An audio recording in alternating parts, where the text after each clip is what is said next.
بسم الله الرحمن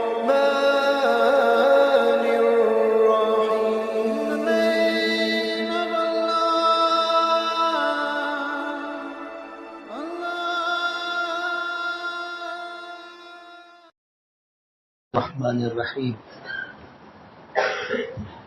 نحمده ونصلي على رسوله الكريم اما بعد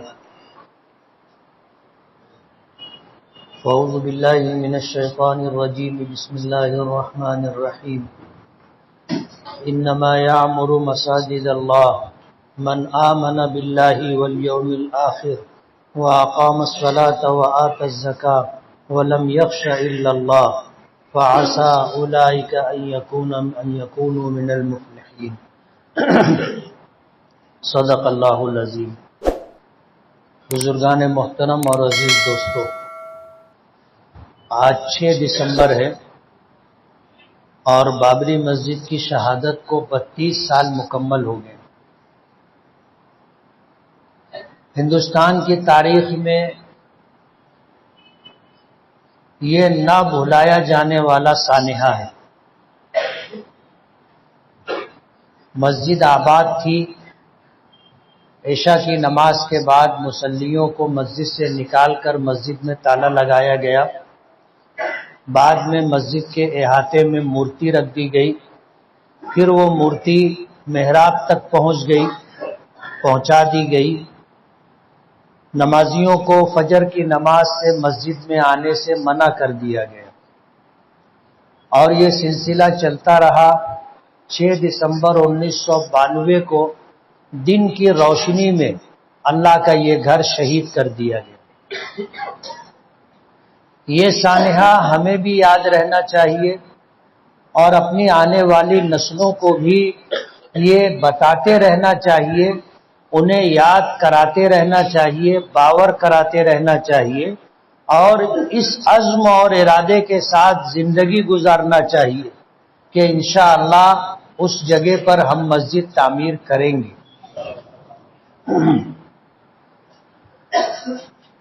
اسلام میں مسجدوں کی بڑی اہمیت ہے۔ یہی وجہ ہے کہ اسلام دشمن طاقتیں ہمیشہ جس جگہ غالب آتی ہے سب سے پہلے مسجدوں کو نشانہ بناتی۔ مسجد اللہ کا گھر ہے، اللہ کی عبادت کے لیے تعمیر کیا جاتا ہے، اور مسجد تعمیر کرنے والے وہ لوگ ہوتے ہیں جو اللہ پر ایمان رکھتے ہیں، آخرت پر ایمان رکھتے ہیں۔ مسجدیں وہ لوگ تعمیر کرتے ہیں جن کے دلوں میں ایمان ہوتا ہے اور اسلامی تعلیمات کے مطابق زندگی گزارتے، نمازوں کو قائم کرتے ہیں، زکوٰۃ دیتے، اور اللہ کے علاوہ کسی سے نہیں ڈرتے۔ وَلَمْ يَخْشَ إِلَّا اللَّهُ، اللہ کے علاوہ کسی سے نہیں ڈرتے۔ یہی وہ لوگ ہیں جو کامیاب ہوں گے، اور یہی وہ لوگ ہیں جو ہدایت یافتہ ہوں گے۔ قوموں کی تاریخ اٹھا کر کے آپ دیکھو گے تو قوموں کی تاریخ میں نشیب و فراز آتے ہیں، کامیابیاں بھی ملتی ہیں، مصیبتیں اور پریشانیاں بھی آتی ہیں، لیکن ایمان والا کبھی مایوس نہیں ہوتا۔ خوشی کا موقع ہو، اللہ نے سہولتیں، راحتیں عطا کی ہوں تو اللہ کو یاد کرتا ہے۔ جیسے آج جمعہ کا دن ہے، یہ ہفتے کی عید ہے، ہم لوگ اس دن جمعہ کی نماز کے لیے تیاری کرتے ہیں، اور ہر شخص کو پتا ہے کہ جمعہ کی تیاری کیسے کی جاتی ہے اور کون کس کس طرح تیاری کرتا ہے، اور جمعہ کی نماز کے لیے آتے تھے۔ سال میں 2 مرتبہ ہم لوگ عیدین کے موقع پر عید کے لیے تیاری کرتے ہیں۔ جمعہ کے دن جامع مسجد آتے ہیں، جامع مسجد کی اپنی فضیلت ہے۔ اسلام دشمن طاقتوں کو یہ مسجدیں کھٹکتی ہیں، اور کھٹکنے کی وجہ یہ ہے کہ یہ صرف عبادت گاہ نہیں ہے، مسجدیں صرف عبادت گاہ نہیں ہے، کہ ہم آئیں جمعہ کی نماز پڑھ لیں، ہم آئیں 5 وقتہ نماز پڑھ لیں اور چلے جائیں، بلکہ یہ ہماری مرکزیت اور اتحاد کی علامت ہے، ہمارے اندر ڈسپلن اور تنظیم کی علامت ہے۔ آپ دیکھو، ایسی کوئی عبادت دوسری قوموں کے پاس نہیں ہے، اور ان کی عبادت گاہیں نہ مرکزیت کی اتحاد کی دعوت دیتی ہیں اور نہ وہاں سے کسی کو تنظیمی طور پر کوئی سبق ملتا ہے۔ یہ عبادت صرف مسلمانوں کے پاس ہے۔ آپ اس بات سے اندازہ کر سکتے ہیں کہ اس کے لیے کوئی عملہ نہیں ہے۔ ایک مؤذن ہے، وہ اذان دیتا ہے اور اہل ایمان از خود تیاری کر کے مسجد کی طرف آتے ہیں، اور آتے ہیں تو ایک امام کی اتباع میں نماز ادا کرتے، امام کے تابع رہ کر کے عبادت کی جاتی ہے، نہ کوئی امام سے پیش قدمی کرتا ہے، یعنی امام سے پہلے نہ کوئی رکوع میں جاتا ہے، نہ رکوع سے اٹھتا ہے، نہ سجدے میں جاتا ہے، نہ سجدے سے اٹھتا ہے، اور تقلب بھی نہیں کہ امام رکوع میں چلا گیا ہم کھڑے رہے، امام سجدے میں چلا گیا ہم بیٹھے رہے، ایسا بھی نہیں ہوتا۔ بعض لوگوں میں یہ بات، یہ کوتاہی پائی جاتی ہے کہ امام کے ساتھ ساتھ رکوع سجدے میں نہیں جاتے، رکوع سجدے سے نہیں اٹھتے، تھوڑا سا دیری کرتے ہیں، یہ اچھی بات نہیں ہے۔ امام کے تابع ہیں تو امام کے تابع رہنا چاہیے، امام کی آواز پر حرکت شروع ہونی چاہیے، تخلف بھی نہیں ہونا چاہیے، اور امام سے پیش قدمی بھی نہیں ہونی چاہیے۔ ہر شخص آتا ہے، صف میں لگ جاتا ہے، کوئی بھید بھاؤ نہیں ہے، نہ امیر کا، نہ غریب کا، نہ شہری کا، نہ دیہاتی کا، کوئی بھید بھاؤ نہیں۔ آدمی آتا ہے، یہ نہیں دیکھتا کہ میں صف میں شامل ہو رہا ہوں تو میرے بازو میں کون ہے۔ کبھی دیکھا آپ نے؟ ایک ہی صف میں کھڑے ہو گئے محمود و ایاز، نہ کوئی بندہ رہا نہ کوئی بندہ نواز، نہ امیری دیکھی جاتی ہے نہ غریبی دیکھی جاتی ہے، جسے جو جگہ مل گئی اس جگہ وہ کھڑا ہو جاتا ہے، نماز ادا کر لیتا ہے۔ تو نماز جیسی عبادت کسی قوم کے پاس نہیں،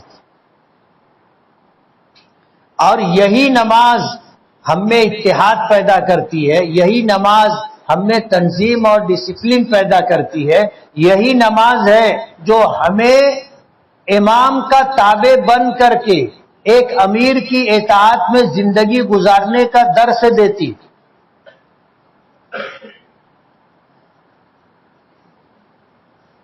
ایسی عبادت کسی قوم کے پاس نہیں، اسی لیے حالات پر جن کی نظر ہے اور اسلام سے دشمنی رکھتے ہیں، وہ جب کبھی کہیں مسلمانوں پر غالب آئے تو انہوں نے مسجدوں کو ہی نشانہ پہلے درجے میں بنایا۔ یہ تاریخ رہی ہے۔ بابری مسجد کی شہادت کوئی بھلا دیا جانے والا سانحہ نہیں ہے۔ ہم مسجد اس جگہ بناتے ہیں جو ہماری ملکیت ہوتی ہے، ہم کوئی کرائے کی جگہ پر، عام راستے پر، کسی دوسرے کی ملکیت پر مسجد نہیں بناتے۔ مسجد شرعی کے لیے ضروری یہ ہے کہ آدمی اپنی ملکیت سے زمین کے اس حصے کو اللہ کی ملکیت میں منتقل کرے جس کو وقف کرنا کہتے، اور اس جگہ پر جو بھی کچی یا پکی عمارت بنے اور اس کے بعد وہاں پر عام مسلمانوں کو نماز ادا کرنے کی اجازت دے دی جائے، اور ایک مرتبہ باجماعت نماز ادا ہو گئی تو وہ جگہ مسجد شرعی کہلاتی۔ اب قیامت تک اس جگہ کو نہ خریدا جا سکتا ہے، نہ بیچا جا سکتا ہے، نہ کرائے پر دیا جا سکتا ہے، اور نہ کوئی غیر اسلامی کام وہاں کیا جا سکتا ہے۔ بابری مسجد جب اس کا فیصلہ مقدمہ مکمل ہونے کے بعد سنایا گیا تو جج نے اپنے فیصلے میں یہ بات کہی ہے کہ بابری مسجد کی جگہ کوئی مندر نہیں تھا، ایسا نہیں ہے کہ مندر توڑ کر کے مسجد بنائی گئی، اس بات کی وضاحت موجود۔ بابری مسجد جن لوگوں نے شہید کی اور جن لوگوں نے شہید کروائی، ان کا سب سے بڑا دعویٰ یہ تھا کہ یہاں پہلے مندر تھا۔ بابری مسجد کے فیصلے میں اس بات کی وضاحت موجود ہے کہ یہاں پہلے سے کوئی مندر نہیں تھا، جس جگہ مسجد بنی اس جگہ کوئی تعمیر نہیں تھی، اور جن لوگوں نے بابری مسجد کو شہید کیا ہے وہ گنہگار ہیں۔ مسجد کے تعلق سے اسلامی تعلیمات اور ہمارا عقیدہ یہی ہے کہ جو جگہ ایک مرتبہ مسجد بن گئی، مسجد شرعی، وہ قیامت تک مسجد رہے گی، اس کی حیثیت کو بدلا نہیں جا سکتا۔ وہ کل بھی مسجد تھی، آج بھی مسجد ہے، آگے بھی مسجد ہی رہے گی، چاہے وہاں نماز ادا نہ کرنے دیا جائے، چاہے وہاں شرک اور مشرکانہ اعمال کیے جائے، لیکن وہ جگہ مسجد تھی اور مسجد ہے اور مسجد رہے گی قیامت تک، اس کی حیثیت کو بدلا نہیں جا سکتا۔ ہندوستان کی تاریخ میں جس طرح بابری مسجد کی شہادت نہ بھلایا جانے والا سانحہ ہے، اسی طرح بابری مسجد کے متعلق سپریم کورٹ کا فیصلہ بھی عجیب و غریب فیصلہ ہے، جو آستھا کی بنیاد پر دیا گیا، آستھا کی بنیاد پر۔ پوری دنیا میں اس فیصلے کو لے کر کے لوگوں میں بے اطمینانی ہے۔ جمعیت علماء پہلے دن سے اس کا مقدمہ لڑ رہی تھی، تمام تر شواہد ثبوتوں کے ہوتے ہوئے، سب کچھ مانتے ہوئے ایک فریق کے حق میں جانبداری سے فیصلہ کیا گیا ہے۔ اس لیے ہم اسے بھلا نہیں سکتے، اور ہم پر یہ قرض ہے کہ اس جگہ پر مسجد تعمیر کی جائے۔ تاریخ اپنے آپ کو دہراتی ہے، ہمیشہ کسی کا اقتدار اور عروج باقی نہیں رہتا۔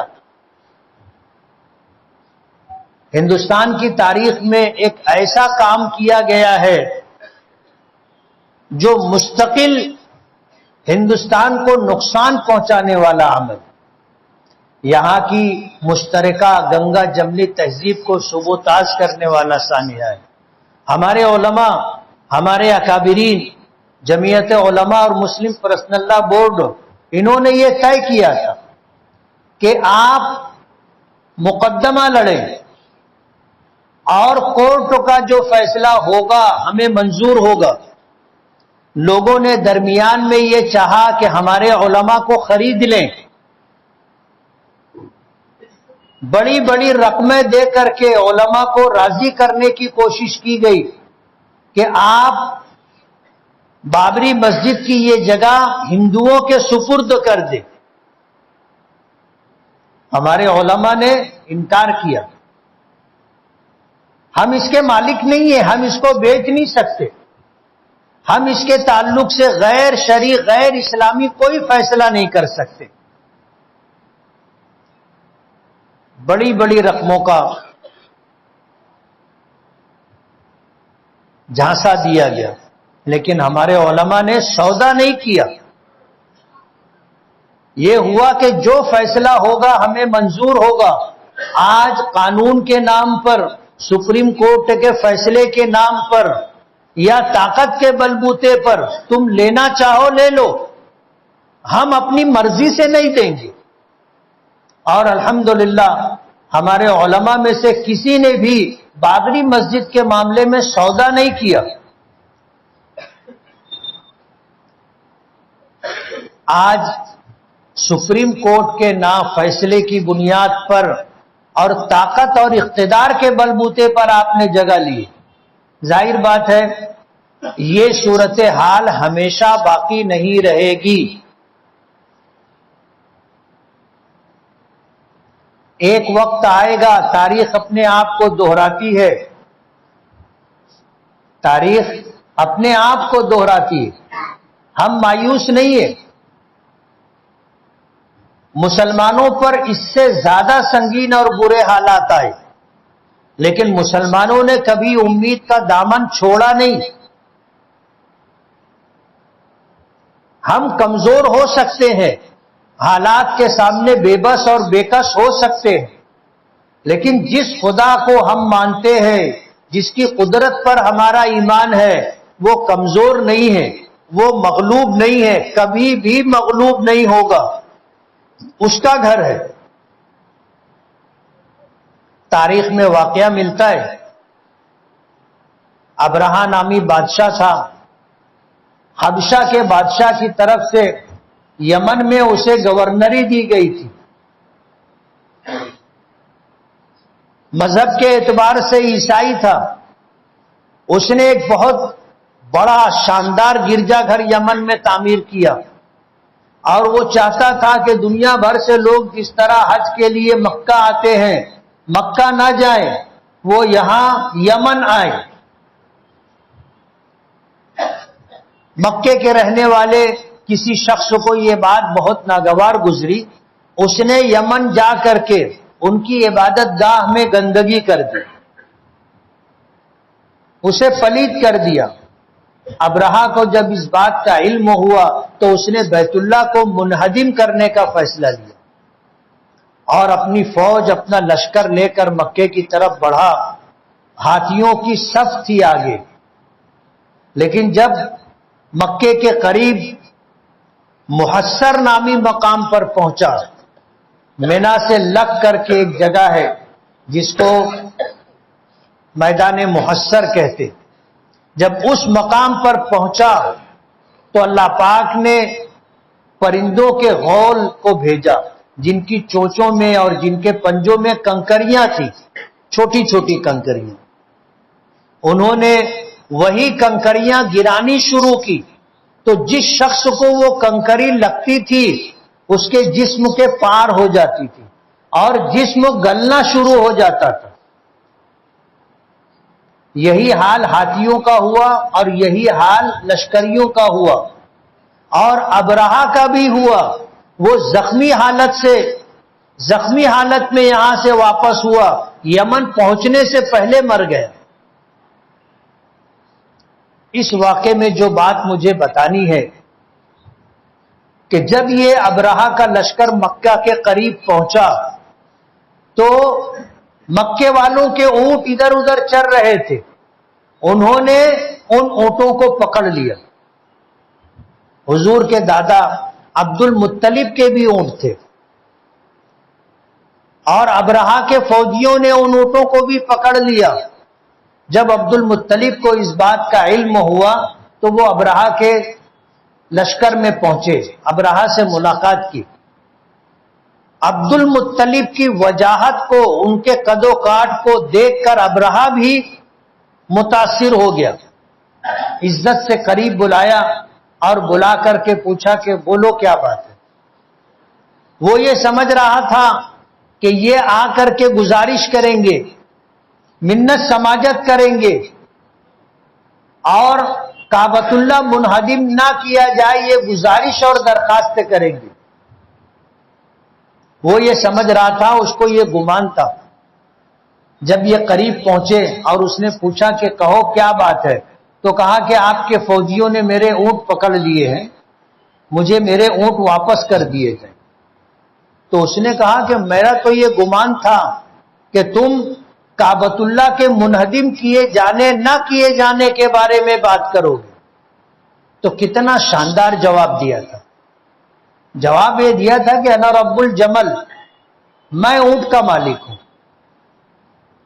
میں اونٹوں کا مالک ہوں، میں اونٹوں کے متعلق بات کروں گا، آپ میرے اونٹ مجھے واپس دے دیں۔ اور رہا کعبۃ اللہ، اس کا مالک میں نہیں ہوں، اس کا مالک اللہ رب العزت، وہ اپنے گھر کی حفاظت کر لے گا۔ میں اونٹوں کا مالک ہوں، میرے اونٹ مجھے دے دیے جائے اور وہ گھر اللہ رب العزت کا گھر ہے اور وہ اپنے گھر کی حفاظت کر لے گا، ہم نہیں کر پائیں گے، اس لیے ہم اپنے اونٹوں کے متعلق بات کریں۔ آج حالات آپ دیکھو اسی طرح کے حالات سے ہم مجبور ہیں۔ سپریم کورٹ کے فیصلے کو قبول کرنے کے ہم پابند تھے اور ہم نے اس بات کا اظہار بھی کیا تھا کہ کورٹوں کا جو فیصلہ ہوگا ہم مانیں گے۔ ہمیں گمان تھا، بلکہ یقین تھا ہمیں کہ فیصلہ ہمارے حق میں آئے گا، اس لیے کہ فیصلوں میں یہ ساری باتیں تمہیدی طور پر موجود ہیں، لیکن فیصلہ آستھا کی بنیاد پر دے دیا گیا۔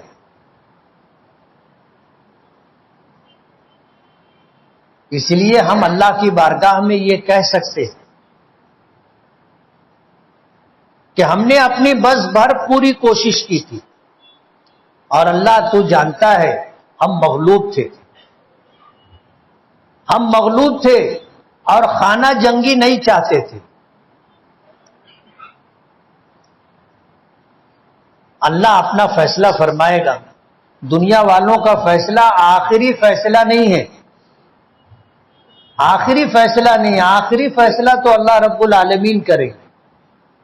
ہمارے لیے سب سے اہم بات یہ ہے کہ ہم اس سے سبق لیں اور مسجدوں سے اپنا رابطہ تعلق مضبوط کریں۔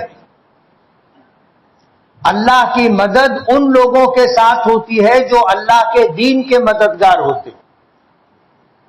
خود نبی کریم صلی اللہ علیہ وسلم کی دعا ہے اور بد دعا ہے کہ اللہم انصر من نصر دین محمد صلی اللہ علیہ وسلم واجعلنا منہم، کہ اللہ اس شخص کی مدد فرما جو تیرے نبی محمد صلی اللہ علیہ وسلم کے دین کا مددگار، وَاخْذُلْ مَنْ خَذَلَ دِينَ مُحَمَّدٍ صلی اللہ علیہ وسلم وَلَا تَجْعَلْنَا مِنْهُمْ، اور انہیں ذلیل و رسوا کر دے جو تیرے نبی محمد صلی اللہ علیہ وسلم کے دین کی رسوائی کا سبب بنتے، اور ہمیں ان میں شامل نہ فرما۔ حضور کی دعا بھی ہے، حضور کی بد دعا بھی۔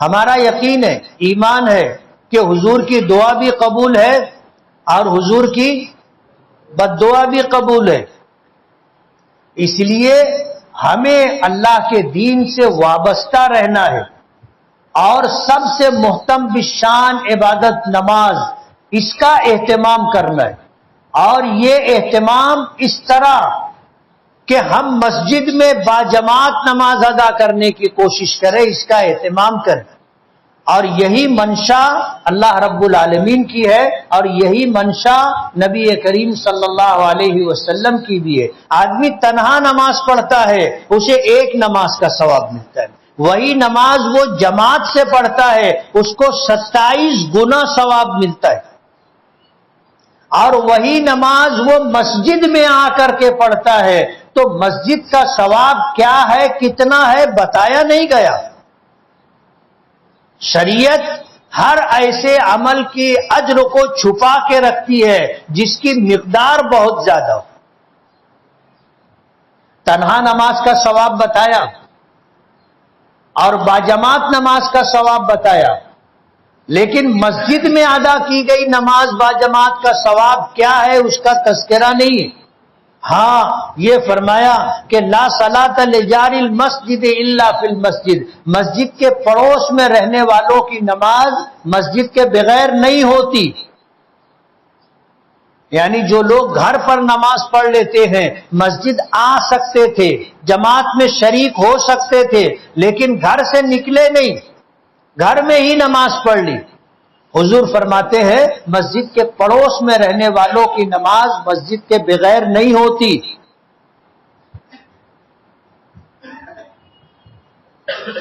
اور مسجد کا ثواب بہت بڑا ثواب. اسلام دشمن طاقتیں اسی بات سے ہمیں روکنے کی کوشش کرتی. قرآن کریم میں آپ دیکھو گے مشرکین مکہ حضور پاک صلی اللہ علیہ وسلم کو اور آپ کے ساتھیوں کو مسجد حرام سے روکا کرتے تھے. قرآن کریم میں ہے وَمَنْ أَظْلَمُ مِمَّنْ مَنَعَ مَسَاجِدَ اللَّهِ أَنْ يُذْكَرَ فِيهَا اسْمُهُ. اس سے بڑا ظالم کون ہوگا جو اللہ کے گھر میں اللہ کا نام لینے سے، اللہ کے گھر میں اللہ کا ذکر کرنے سے لوگوں کو روکے. اور ایک جگہ ارشاد فرمایا وَمَا لَهُمْ أَلَّا يُعَذِّبَهُمُ اللَّهُ وَهُمْ يَصُدُّونَ عَنِ الْمَسْجِدِ الْحَرَامِ وَمَا كَانُوا أَوْلِيَاءَ إِنْ أَوْلِيَاؤُهُ إِلَّا الْمُتَّقُونَ. کہ اللہ انہیں کیوں عذاب نہیں دے گا؟ اللہ انہیں ضرور عذاب دے گا، اس لیے کہ یہ لوگ مسجد حرام سے لوگوں کو روکتے ہیں، اور یہ مسجد حرام کے متولی رہنے کے حقدار نہیں ہیں، اہل نہیں ہیں. وما كانوا اولیاء ان اولیاؤہ الا المتقون. مسجد حرام کے متولی تو وہ ہو سکتے ہیں جو اللہ سے ڈر کر کے زندگی گزارتے. تو مسجدوں سے روکنا، مسجدوں کو ویران رکھنے کی کوشش کرنا اللہ کے نزدیک بہت بڑا ظلم ہے، اور ایسا کرنے والا شخص بہت بڑا ظالم. اب ظاہر بات ہے ہم میں سے بھی کچھ لوگوں سے اس طرح کی نادانی ہوتی ہے. ایک نادانی سب سے بڑی کوتاہی تو یہ ہے کہ ہم مسجدوں سے اپنا تعلق نہیں رکھتے. ہمیں مسجد سے ایمانی اور جذباتی لگاؤ ہونا چاہیے، اور مسجد کے بغیر ہمیں چین نہیں آنا چاہیے. اور کچھ ایسے لوگ بھی ہوتے ہیں جو مسجد کے انتظام و انصرام کو خراب کرنے کی کوشش کرتے اور مسجد میں آنے والے لوگوں کو پریشان کرنے کی کوشش کرتے. ہم ہی لوگوں میں سے کچھ لوگ ہوتے ہیں. ایسا نہیں ہونا چاہیے. ہم اپنی زندگی میں خوشگوار تبدیلی لائے، 5 وقتہ نمازوں کا اہتمام کریں، اللہ کے دین پر عمل کرتے رہیں، اور اپنے بس بھر مسجدوں کو آباد کرنے کی کوشش کریں. خود بھی مسجد آئیں، اپنے بچوں کو بھی مسجد لائیں، اپنے دوست و احباب کو بھی نمازوں کی تاکید کرتے رہیں. یہی مسجدوں کی حفاظت کا ایک مؤثر ذریعہ ہے. ایسی کوئی عبادت دنیا کے کسی مذہب کے ماننے والوں کے پاس اور دنیا کی کسی قوم کے پاس نہیں ہے جیسی عبادت نماز کی شکل میں اللہ پاک نے ہمیں عطا کی. اللہ تعالی ہمیں مسجدوں سے وابستہ رہنے والا بنائے، اور بابری مسجد جس طرح دن کی روشنی میں شہید کی گئی ہے، ان ظالموں کو اللہ تعالیٰ کیفر کردار تک پہنچائے، اور وہ دن لائے کہ جس جگہ اللہ کا یہ گھر تھا دوبارہ اسی جگہ اللہ کا گھر تعمیر ہو. وآخر دعوانا ان الحمد للہ رب العالمین.